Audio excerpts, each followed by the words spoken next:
ବଜ୍ରପାତରେ ଚାଷୀ ମୃତ। ଢେଙ୍କାନାଳ ଜିଲ୍ଲା ସୋଗର ଗ୍ରାମ ପଞ୍ଚାୟତ ଅନ୍ତର୍ଗତ କରବର ଗ୍ରାମ ଆସନ୍ତାକାଲି ତା 1/7/2022 ଶୋକାକୁଳ ହୋଇଯାଇଛି। କରବର ଗ୍ରାମର ଅଦ୍ୱୈତ ଭୋଇ ବୟସ 55 ଆସନ୍ତାକାଲି ଅପରାହ୍ନରେ ବଜ୍ରପାତରେ ମୃତ୍ୟୁ ହୋଇଛି।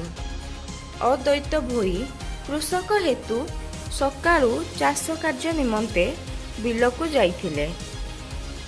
ସକାଳେ ବର୍ଷା ନ ହେବା ହେତୁ ଚାଷ କାର୍ଯ୍ୟ ମଧ୍ୟ କରୁଥିଲେ, କିନ୍ତୁ ଅପରାହ୍ନ 4ଟା ସମୟରେ ହଠାତ୍ ବିଜୁଳି ଘଡ଼ଘଡ଼ି ଓ ବଜ୍ରପାତର ସହ ବହୁତ ଜୋରରେ ବର୍ଷା ହୋଇଥିଲା।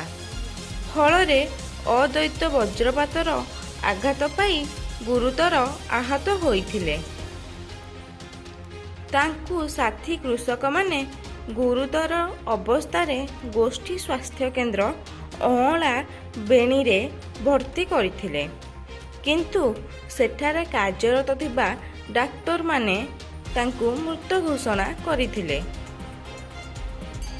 ଫଳରେ ଏବେ ଗ୍ରାମରେ ଶୋକାକୁଳ ପରିବେଶ ସୃଷ୍ଟି ହୋଇଛି ଏବଂ ଅଦ୍ୱୈତଙ୍କ ପରିବାର ଲୋକେ ସମ୍ପୂର୍ଣ୍ଣ ରୂପେ ଭାଙ୍ଗି ପଡ଼ିଛନ୍ତି।